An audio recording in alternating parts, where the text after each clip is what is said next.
ముఖ్యమంత్రి జగన్మోహన్ రెడ్డిపై జరిగిన రాళ్ల దాడిని బాపట్ల జిల్లా చీరాల తెలుగుదేశం పార్టీ అభ్యర్థి ఎంఎం కొండయ్య ఖండించారు. వైసీపీ పార్టీ వారు కావాలని గతంలో కోడికత్తి డ్రామాలాగా ఇప్పుడు మరలా రాళ్ల దాడి డ్రామా ఆడుతున్నారని, వారే కావాలని చేసుకుని అనవసరంగా తెలుగుదేశం పార్టీపై బురద జల్లుతున్నారని అంటున్న మద్దులూరి మాలకొండయ్యతో మా ప్రతినిధి Suresh face to face. AP ముఖ్యమంత్రి వైఎస్ జగన్మోహన్ రెడ్డి మీద నిన్న రాత్రి ఆయన విజయవాడలో ఏదైతే బస్సు యాత్ర చేస్తున్నారో ఆ సమయంలో గుర్తు తెలియని వ్యక్తి రాయితో దాడి చేసిన పరిస్థితి ఉంది. ఇప్పటికే దాని మీద ఇటు ప్రధానమంత్రితో పాటు టీడీపీ అధ్యక్షుడు చంద్రబాబు నాయుడు, ఇతర ప్రముఖ రాజకీయ నాయకులు కూడా దాన్ని ఖండించడం జరిగింది. అట్లాగే జన సంక్షేమం కూడా, ఆరోగ్యం కూడా బాగుండాలని చెప్పి కోరుకున్న పరిస్థితి ఉంది. అయితే దీని మీద మాత్రం వైసీపీ నాయకులు ఆల్రెడీ ఏం చెప్తున్నారు, ఇదంతా టీడీపీ చేసింది, టీడీపీ కుట్ర ఇదంతా అని చెప్తున్నారు. దీని మీద మనతో మాట్లాడడానికి చీరాల టీడీపీ ఎమ్మెల్యే అభ్యర్థి ఎంఎం కొండయ్య గారు ఉన్నారు. ఆయన అడిగి మరిన్ని వివరాలు తెలుసుకునే ప్రయత్నం చేద్దాం. సార్ చెప్పండి, అంటే నిన్న జగన్ విజయవాడలో ఏదైతే బస్సు యాత్ర చేస్తున్నారో అందులో ఓ గుర్తు తెలియని వ్యక్తి జగన్మోహన్ రెడ్డి మీద రాయేశారు. దీని మీద అతనికి గాయం జరిగిన పరిస్థితి ఉంది. దీని మీద వైసీపీ నాయకులు ఏంటంటే ఇదంతా టీడీపీ చేస్తున్నారు, టీడీపీ కుట్ర చేసి ఈ విధంగా చేస్తుందని చెప్పి ఆరోపిస్తున్న పరిస్థితి ఉంది. దీన్ని మీరు ఏ విధంగా చూస్తారు, ఏ విధంగా చెప్తారు? జగన్మోహన్ రెడ్డి ఎలక్షన్స్ వచ్చేటప్పటికి ఏదో ఒక ఎత్తుగడ వేస్తుంటాడు. ప్రజలకు అర్థమైంది, గతంలో అయితే మేము అధికారంలో ఉన్నాం కాబట్టి వాళ్ళు ప్రతిపక్షంలో ఉన్నారు కాబట్టి కోడికత్తి డ్రామాని, బాబాయి డ్రామాని మా తెర మీద తీసుకొచ్చాడు. ఇవేవి సాధ్యపడక ఎవడో రాయేశాడంట, కరెంట్ ఆపేశారంట. అసలు ఏ గవర్నమెంట్ ఉంది ఇవాళ? నువ్వు ముఖ్యమంత్రా, మేము ముఖ్యమంత్రా, మా పార్టీ వాళ్ళు చేశారని చెప్పడం ఇది దుర్మార్గం. కాబట్టి ఎక్కడ కూడా తెలుగుదేశం పార్టీ వాళ్ళు, పద్ధతి గల్ల వాళ్ళు మీలాగా అడ్డదిడ్డంగా బతికిరావడం మేము కాదు. ఫస్ట్ ఒకటి గుర్తుపెట్టుకోండి మీరు. కాబట్టి ఎక్కడ కూడా మా వాళ్ళు ఇటువంటి పొరపాటు చెయ్యరు. మీరే ఇటువంటి పనులు చేయించుకొని ఎలక్షన్లో ఎలాగైనా మీ పని అయిపోయింది. ఈ రాష్ట్రంలో ప్రజలందరూ మిమ్మల్ని అసహించుకునే పరిస్థితి వచ్చింది. ఇప్పుడు ఏం చేస్తున్నారంటే కొత్త డ్రామా తయారు చేసుకొని మళ్ళా ఈ యొక్క ఎలక్షన్లో మళ్ళా మనం గెలవాలి అని చెప్పేసి ఇంకో డ్రామా ఇవాళ నిర్వహిస్తున్నారు.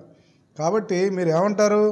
కరెంటు తీసేశారు, తర్వాత అన్నీ తీసిన ఆమె దాడి చేశారంటారు. మరి నీ గవర్నమెంటు, నీ అధికారులు, మేము ఇందులో చేసేది ఏముంది?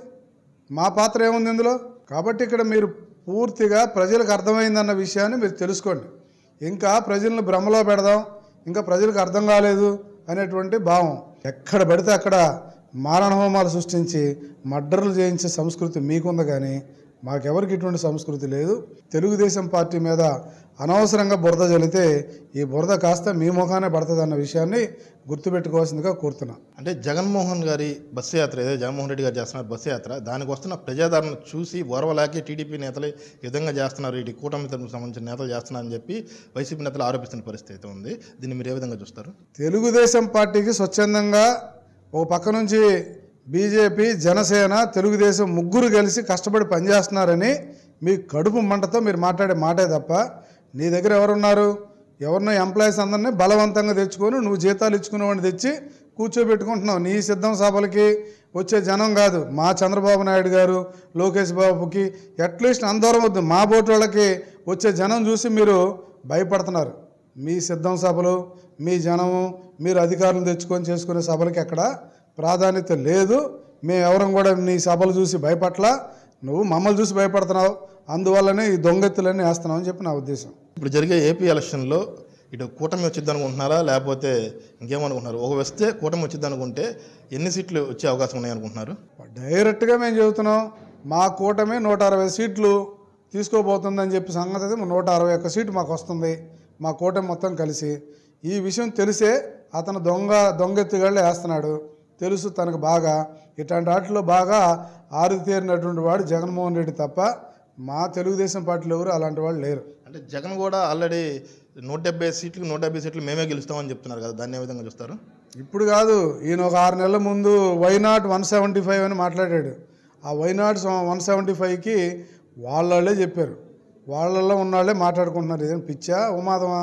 175 ఏమొస్తాయి, ఎందుకు వస్తాయి, ఏం చేసామని వస్తాయి, ఈ రాష్ట్ర ప్రజలకు ఏం చేసావు అంటే ఈ రాష్ట్రానికి రాజధాని లేదు, ఆస్తులు మొత్తం విశాఖపట్నం దగ్గర నుంచి కర్నూలు దగ్గర అన్ని ఆస్తులను తాకట్టు పెట్టుకున్నావు. మరి అలాగే మద్యపానం విషయంలో మొత్తానికి నేను మద్యపాన నిషేధం చేస్తానని చెప్పి 25,000 కోట్లు అప్పు తెచ్చుకున్నావు.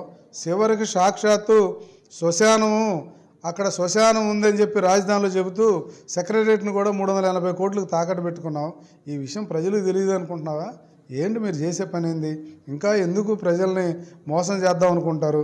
ఇది మీతో కాదు, మీ పని అయిపోయింది, మీరు తిరోగమనంలో ఉన్నారు. కాబట్టి దయచేసి మీ బురదని తెలుగుదేశం పార్టీ మీద చల్లొద్దని చెప్పి మనవి చేసుకుంటాం. ఉమ్మడి ప్రకాశం జిల్లాలో 12 నియోజకవర్గాలు ఉన్నాయి. అందులో మేజర్ 6-7 సీట్లలో టీడీపీ వస్తుందని చెప్పి టీడీపీ నేతలు చెప్పుకున్న పరిస్థితి. మీరే విధంగా చూస్తారు దాన్ని? 12కి 12 ఉమ్మడి ప్రకాశంలో వస్తాయి. అలాగే ఉన్నటువంటి బాపట్ల నియోజకవర్గంలో ఉమ్మడి ప్రకాశం కాకుండా ఇంకా ఉన్న 3 కూడా ఖచ్చితంగా సెంట్రల్ పాయింట్. ఇక్కడ ఉన్నటువంటి వాళ్ళందరూ గెలుస్తున్నారు. ఇది అబద్ధం. ఊరికిన ఉత్తమాటలు చెప్పి గ్యాస్ బుక్ చేసి ప్రజల్ని ఏదో డిమోరలైజ్ చేయాలని మీరు ప్రయత్నం చేస్తున్నారు. ఇది తప్పు. జగన్మోహన్ రెడ్డి గారు, మీరు ఈ 5 ఏళ్లలో మీరు చేసిన సంక్షేమం ఏంటో, ఒక ప్రాజెక్టు గట్లా, ఒక రోడ్డు వేయలా, ఒక రాజధాని లేదు, 3 ముక్కలు ఆటాడి కోర్టు మిమ్మల్ని మొట్టికాయలు వేస్తే మళ్ళీ అది మానుకొని నిన్న కాక మొన్న మీ బాబాయ్ గారు మళ్ళా మాకు 10 ఏళ్ళు హైదరాబాద్ రాజధాని కావాలన్నారు. జనం అందరూ చూస్తున్నారయ్యా, చూడకపోతే కదా మీకు, అందరూ చూస్తున్నారు. ఇక్కడ ఉన్న ప్రతి ఒక్కరూ గెలవబోతున్నారు. అది నువ్వు తట్టుకోలేక ఈ పిచ్చేషాలు, పిచ్చి డ్రామాలు వేస్తున్నావు అనేది మా అభిప్రాయం. చీరాల్లో చూసుకుంటే, చీరాల్లో ప్రస్తుతం అంతకుముందు అయితే టీడీపీ అభ్యర్థిగా మీరు, ఇటు వైసీపీ అభ్యర్థిగా కర్ణం వెంకటేష్ గారు ఉన్నారు. అయితే కొత్తగా కాంగ్రెస్ తరఫున ఇటు మాజీ ఎమ్మెల్యే ఆమంచి కృష్ణమోహన్ కూడా పోటీ చేస్తున్నారు కదా. ఈ పరిస్థితిలో ఏ విధంగా ఉండొచ్చు అనుకుంటున్నారు చీరాల నియోజకవర్గంలో? ఏ విధంగా ఉండేదేముంది ప్రజలందరూ తెలుసు. ఇప్పుడు అంతకుముందు ఆయన ఏం చేశాడు, ఇప్పుడున్న ఆయన ఏం చేశాడు అన్నది జనానికి తెలుసు, మేము చెప్పక్కర్లా. చీరాల్లో తెలుగుదేశం నంబర్ 1 పొజిషన్లో ఉంది. దీన్ని ఎలాగైనా సరే దిగజార్చాలని ఇద్దరూ ఆలోచిస్తున్నారని నా అభిప్రాయం. సో ఆ అవకాశం మేము ఎట్టి పరిస్థితుల్లో వాళ్ళిద్దరికి ఇవ్వం. చీరాల్లో గెలిచేది తెలుగుదేశం పార్టీయే. మీరు గత కొద్ది రోజులుగా ప్రచారం చేస్తున్నారు చీరాల టీడీపీ తరఫునగా. ప్రజల నుంచి ఎలాంటి రెస్పాన్స్ వస్తుంది? మీ మీడియా వాళ్ళ సాక్షిగా, ప్రజల సాక్షిగా మీరందరూ చూస్తున్నారు. ఒక ఉవ్వెత్తినటువంటి ఎగసిపడేటువంటి పరిస్థితి ప్రజల్లో ఒక చైతన్యం వచ్చింది. చీరాలలో గత 15 సంవత్సరాలుగా జరిగినటువంటి అనేక దౌర్జన్య కార్యక్రమాలు, దుర్మార్గమైనటువంటి పాలన, ఇదంతా చూసిన ప్రజలు పెద్ద ఎత్తున టీడీపీకి పట్టం కట్టడానికి సిద్ధంగా ఉన్నారనేది నా అభిప్రాయం.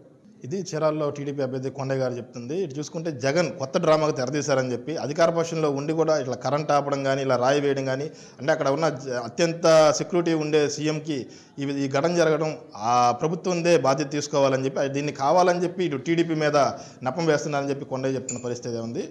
కెమెరామెన్ చందుతో సురేష్,